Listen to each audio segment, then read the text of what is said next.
मुख्यमंत्री देवेंद्र फडणवीसांनी राज ठाकरेंची भेट देखील घेतली आहे। देवेंद्र फडणवीस आणि राज ठाकरेंची 1.25 तास शिवतीर्थावर चर्चाही झाली। मुख्यमंत्री झाल्यानंतर देवेंद्र फडणवीसांनी पहिल्यांदाच राज ठाकरेंची भेट घेतली आहे। तेव्हा या दोघांच्या भेटीत काय चर्चा झाली आहे याचीच सर्वांना आता उत्सुकता लागली आहे। काहीच दिवसांआधी मनसेच्या पदाधिकाऱ्यांच्या मेळाव्यात राज ठाकरेंनी ईव्हीएमवर आक्षेप घेतला होता। भाजप नेत्यांनीही त्याला जोरदार प्रत्युत्तर दिलं होतं। मात्र त्या टीकेनंतर मुख्यमंत्री फडणवीस अचानक राज ठाकरेंची भेट घेण्यासाठी आल्यानं राजकीय खळबळ उडाली आहे। महापालिका निवडणुकीच्या अनुषंगाने चर्चा करण्यासाठी ही भेट होती का याचीही दबक्या आवाजात चर्चा सुरू झाली आहे। ही कुठलीही राजकीय भेट नाही। मी मुख्यमंत्री झाल्यानंतर राज ठाकरेजींचा मला अभिनंदनाचा फोन आला। त्यावेळेस मी त्यांना सांगितलं होतं मी घरी येईन। त्याप्रमाणे मी आज घरी गेलो होतो। ब्रेकफास्ट त्यांच्या घरी मी केला, गप्पा मारल्या आणि मग या कार्यक्रमाच्या ठिकाणी आलो। या बैठकीचा किंवा या आमच्या ज्या काही गप्पा आहेत यांचा कुठलाही राजकीय संदर्भ नाही। केवळ एक जी मैत्री आहे त्या मैत्रीकरता मी त्यांच्या घरी गेलेलो होतो। मनसेला भाजपची टाळी मिळणार आहे का असा प्रश्न उपस्थित होत आहे। महापालिका निवडणुकीसाठी फडणवीस आणि राज ठाकरेंची भेट झाली आहे का असाही सवाल उपस्थित होतोय। विधानसभेला शिंदे सेनेमुळे मनसेशी युती झाली नसल्याचा दावा करण्यात आलाय। मनसे शिंदेचे उमेदवार एकमेकांसमोर उभे ठाकल्यानं विधानसभेला नुकसान झालं। मुंबई महापालिका निवडणुकीसाठी मनसे भाजपची युतीची चाचपणी होतीये का असाही सवाल उपस्थित होतोय। हिंदुत्वाच्या मुद्द्यावर भाजप मनसेची युती शक्य आहे का असाही सवाल आता उपस्थित होतोय।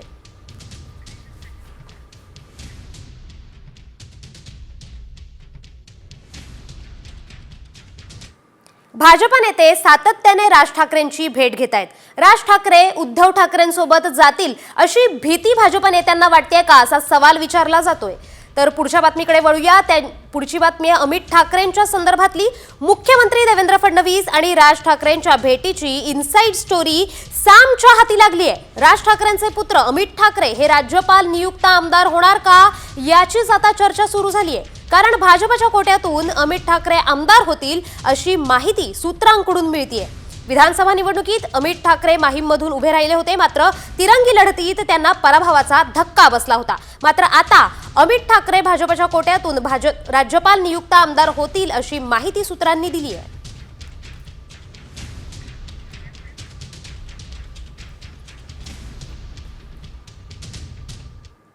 तर संजय राऊतांचं वक्तव्य समोर येतंय। फडणवीस राज ठाकरेंच्या कॅफेत चहा प्यायला गेले असं संजय राऊतांनी म्हटलंय। राजकारणात असे चहापानाचे कार्यक्रम होतच असतात। कॅफे चांगला असला की सर्व चहापानाला येतात।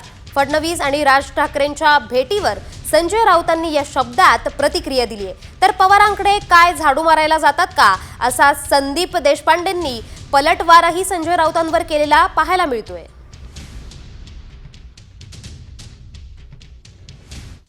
मी काय बघणार, कसं काय त्यात बघण्यासारखं काय आहे? राज ठाकरे यांनी शिवाजी पार्कला एक कॅफे खोललेलं एवढंच मला माहिती आहे। तिथे लोक चहा पानाला येत असतात सातत्यानं आणि तो सगळ्यांसाठी खुला आहे आणि चांगली गोष्ट आहे। राजकारणामध्ये असं चहापान होत असतं आणि एक चांगला कॅफे असेल तर लोक जात येत राहतात। लोकांना छान नजारा समोर पाहायला मिळतो, बसायला जागा मिळते, उत्तम। तुम्ही मनसे तिकडे सगळे कॅफे कॉफी प्यायला जातात, कसं पाहता या ठिकाणी? संजय राऊत दुसरीकडे कुठे जातात ते मला वाटतं पवार साहेबांच्या बंगल्याच्या बाहेर झाडू मारायला जातात का? पवार साहेबांकडे कशाला जातात मग? झाडू मारायला जातात का संजय राऊत? तर राज ठाकरे आणि फडणवीसांच्या भेटीवर संजय शिरसाटांची सुद्धा प्रतिक्रिया समोर येते। राज ठाकरेंकडे आमदार खासदार नाही तरी भेट होतच असते, आमच्यावर याचा काही परिणाम होणार नाही अशी प्रतिक्रिया सामाजिक न्याय मंत्री आणि शिंदे सेनेचे नेते संजय शिरसाटांनी दिली आहे। म्हणून आज राजसाहेबांशी जी चर्चा झालेली की त्या कारणास्तव झाली की तुमचा काही ऍक्शन प्लॅन असेल, तुम्हाला या महाराष्ट्राच्या हितासाठी काही करायची जर तुमच्या कल्पना असतील त्या संदर्भात मला वाटतं ते चर्चा झाला आहे। असं हे बघा, राजकारणामध्ये आजच्या घडीला राजसाहेबांकडे ना आमदार आहे ना खासदार आहे। परंतु तरी त्यांची भेट घेणं हे एक वेगळी भावना त्यांच्यामध्ये दिसून आलेली. म्हणून ते आल्याने आमच्या राजकारणावर काही परिणाम होईल असं समजण्याचं काहीही कारण नाही. शिंदे साहेबांचे आणि त्यांचेही संबंध चांगले आहेत. राजसाहेबांची सर्वच लोकांशी, राजकीय नेत्यांशी चांगले संबंध असल्यामुळे हा भेट मला वाटतं बहुतेक झाली असेल.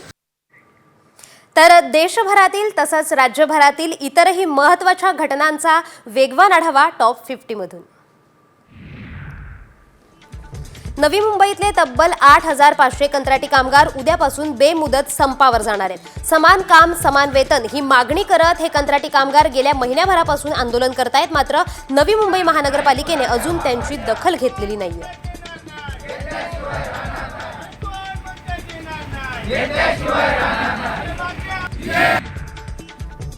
प्रयागराजच्या महाकुंभ मेळ्यात वाहतूक कोंडी पाहायला मिळाली आहे. 15 ते 30 किलोमीटर पर्यंत गाड्यांच्या लांबच लांब रांगा लागलेल्या दिसल्यात. दिवस असो किंवा रात्र, जिथे पाहावं तिथे वाहतूक कोंडीच दिसतेय. अगदी 20 मिनिटाचं अंतर पार करायला 2 ते 3 तास लागतायत. प्रयागराज शहराभोवती 30 किलोमीटर पर्यंत वाहतूक कोंडी झाली आहे.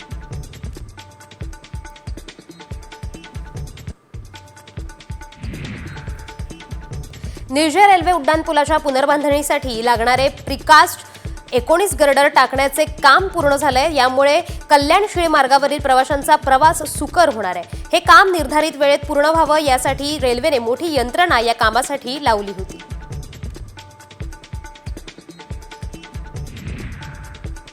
दिल्ली हत्याकांडातील पीडिता श्रद्धा वालकरच्या वडिलांचं मुंबईत हार्ट अटॅकने निधन झालंय.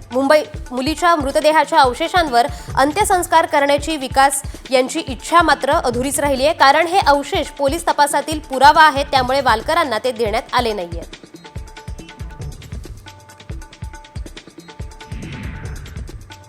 छत्रपती संभाजीनगरमध्ये जीबीएसचे रुग्ण वाढत असल्याचं दिसून आलंय. घाटी हॉस्पिटलमध्ये जीबीएसची लागण झालेल्या 2 बालकांचा समावेश आहे. पालिका प्रशासनाकडून या प्रकरणी खबरदारी घेण्यात येतेय. दूषित पाण्याच्या नमुन्यांची तपासणी सुद्धा करण्यात येतेय.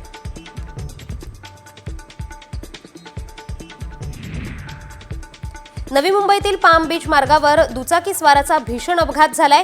सीवूड सिग्नल जवळ वाशीला जाणाऱ्या लेनवर ही घटना घडली आहे. दुचाकी वेगात असल्यानं नियंत्रण सुटून दुचाकी टेम्पोला जाऊन धडकली आहे. अपघातात एका वाहनाच्या डॅश कॅममध्ये कैद झालाय.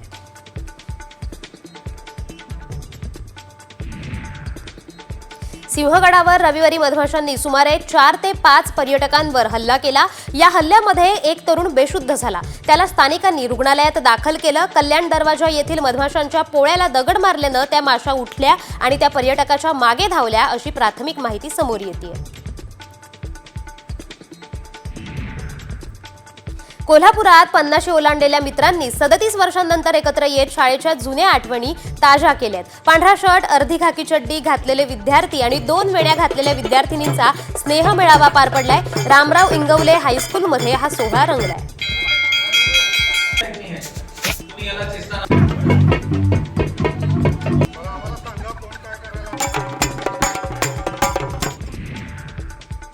फेब्रुवारीच्या दुसऱ्याच आठवड्यात राज्यात अंगाची लाही लाही करणारं ऊन जाणवतंय. संपूर्ण देशात महाराष्ट्र राज्याचं तापमान सर्वाधिक आहे.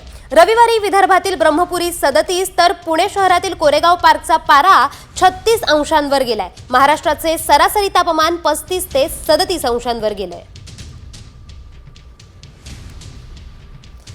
तर ब्रह्मपुरीमध्ये 37 अंशाचा पारा आहे. पुणे कोरेगाव पार्क इथे 36 अंशाचा, सोलापूरमध्ये 36 अंश, अकोल्यात 35.6 अंशाचा पारा दिसतोय. तर मुंबईत 34.3 अंश सेल्सिअस, सांगलीमध्ये 34.3 अंश सेल्सिअस, वाशिममध्ये 34.2, तसंच साताऱ्यातही 34.2 असं अंश सेल्सिअस तापमान आहे. चंद्रपूर आणि परभणीत 34 अंश सेल्सिअस, नाशिकमध्ये 33.8 अंश सेल्सिअस, कोल्हापूरमध्ये 33.1 अंश सेल्सिअस, तर मालेगावात 32.4 अंश सेल्सिअस पारा चढलेला दिसतोय. तर पुढच्या बातमीकडे वळूया. मुंबईतही आता उन्हाळ्याची चाहूल लागली आहे. गेले काही दिवस चढ उतार होताना दिसतोय. मात्र मुंबईच्या तापमानाचा पारा आता काहीसा वाढू लागलाय. कमाल तापमान 30 ते 34 अंशांच्या आसपास असून किमान तापमानात देखील हळूहळू वाढ होताना दिसतेय.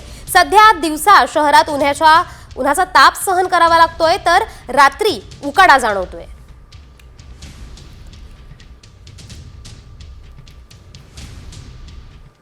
तर राज्यभरातल्या इतर बातम्यांचा वेगवान आढावा घेऊया 36 जिल्हे 36 रिपोर्टरमधून. फेब्रुवारीच्या दुसऱ्या आठवड्यातच राज्यात अंगाची लाही लाही करणारं ऊन जाणवतंय. रविवारी विदर्भातील ब्रह्मपुरी 37 तर पुणे शहरातील कोरेगाव पार्कचा पारा 36 अंशांवर गेलाय. देशातील आंध्र प्रदेश आणि महाराष्ट्राचं सरासरी तापमान 35 ते 37 अंशांवर गेलंय, तर उर्वरित राज्याचं तापमान 28 ते 30 अंशांवर आहे.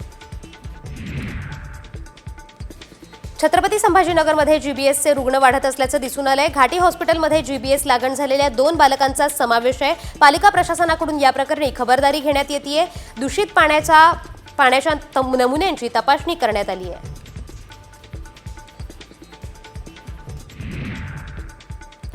लाडक्या बहिणींची आता निकषांनुसार पडताळणी सुरू झाली आहे. पहिल्या टप्प्यावर 4चाकी वाहनधारक महिलांची तपासणी सुरू आहे, तर यापुढे उत्पन्न, कागदपत्र, जमीन निकषांनुसार किती महिला पात्र आहेत याची पडताळणी होणार आहे. अंगणवाडी सेविकांमार्फत ही पडताळणी करण्यात येते. राज्यातल्या लाडक्या अपात्र बहिणींची संख्या आणखी वाढण्याची शक्यता आहे. सर्वाधिक लाडक्या अपात्र बहिणी या आर्थिकदृष्ट्या पश्चिम महाराष्ट्रातल्या ठरणार आहेत. पुणे, कोल्हापूर, सातारा, सांगली या भागात ही संख्या सर्वाधिक आहे. नागपुरात लक्झरी लाईफस्टाईल जगणाऱ्या अट्टल चोरट्याला हुडकेश्वर पोलिसांनी जेरबंद केले. ब्रँडेड कपडे, 1.5 लाखाचा मोबाईल, आलिशान कार, ब्रँडेड घड्याळ वापरण्यासाठी तो चोरी करायचा. नागपूर पोलिसांनी अटक करत त्याच्याकडून सुमारे 18 लाखांचा मुद्देमाल जप्त केलाय. बाहेरून पिझ्झा मागवल्याने 4 विद्यार्थिनींना हॉस्टेलमधून सूचना देण्यात आली आहे. पिंपरी चिंचवडच्या समाज कल्याण हॉस्टेलमध्ये ही कारवाई करण्यात आली आहे. नेमक्या कोणत्या मुलीने पिझ्झा मागवला हे मात्र स्पष्ट झालं नाही. अखेर हॉस्टेल प्रमुखांनी 4ही मुलींना समज दिली. नाशिकची सिटी लिंक बस खड्ड्यात आढळल्याने प्रवाशांचा मृत्यू झालाय. पोटात मार बसल्याने प्रवाशाचा मृत्यू झाल्याची बातमी मिळतेय. याबाबत नाशिक रोड पोलीस ठाण्यात बस चालकाविरुद्ध गुन्हा दाखल झालाय.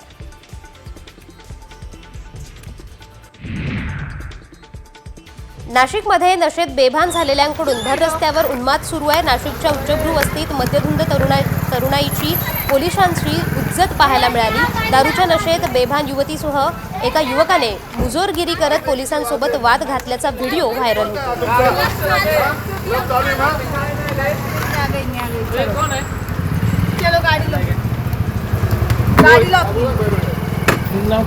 बॉयफ्रेंड है मेरा, क्या हुआ? आता मान तुझं नाव आहे की नाव सांग. गाड़ी बंद कर, गाड़ी बंद कर. क्यों बंद कर? नागपूरच्या नंदनवन पोलिसांनी शाळकरी मुलींची छेडछाड करणाऱ्या आरोपीला अटक केली आहे. दुकानाचं शटर दुरुस्त करण्यासाठी आरोपी आला होता. तो वरचेवर येऊन खरेदी करणाऱ्या मुलींची छेडछाड करायचा. शाळा प्रशासनानं या संदर्भात पोलिसात तक्रार दिली असता आरोपीला अटक करण्यात आली आहे. करवीर तालुक्यातील खुपिरेजवळ बनावट रासायनिक खतांचा साठा सापडलाय. त्यामुळे कृषी क्षेत्रात खळबळ उडाली आहे. रंकभैरवी या शेती सेवा दुकानात 10-26-26 या रासायनिक खताच्या बनावट बॅगा आढळून आल्या. या प्रकरणी दुकानदार आकाश नाळे यांच्यावर करवीर पोलीस ठाण्यात 3 गुन्हे दाखल करण्यात आले आहेत. वाशी येथील एपीएमसीत सध्या केरळमधील हापूसची आवक वाढली आहे. कोकणातील हापूस आंब्याची आवक कमी आणि भाव जास्त असल्याने ग्राहक केरळ हापूसला अधिक पसंती देत आहेत. सध्या घाऊक बाजारात केरळ हापूस 200 ते 400 रुपये किलो भावाने विकला जातोय. काही महिन्यांपासून भाज्यांचे भाव गगनाला भिडल्याने सर्वसामान्यांचे बजेट कोलमडले होतं. मात्र सध्या वाशीतील एपीएमसीमध्ये राज्यातून भाज्यांची आवक वाढली आहे. त्यामुळे भावात घसरण झाल्याने गृहिणींना दिलासा मिळालाय.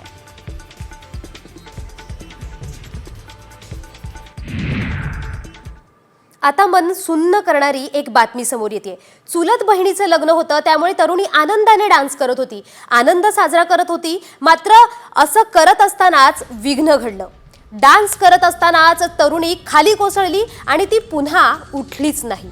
डान्स करतानाच तिचा मृत्यू झालाय. तरुणीचा मृत्यू हा हार्ट अटॅकने झाल्याची माहिती मिळते. ही दुर्दैवी घटना मध्य प्रदेशच्या इंदोरमध्ये घडली आहे.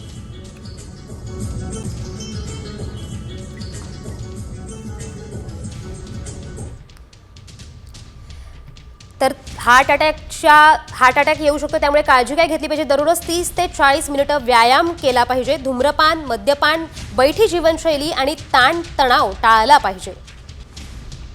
7 ते 8 तास झोपही गरजेची आहे. संतुलित आहार आणि दरवर्षी आरोग्याची तपासणी करणंही गरजेचं आहे.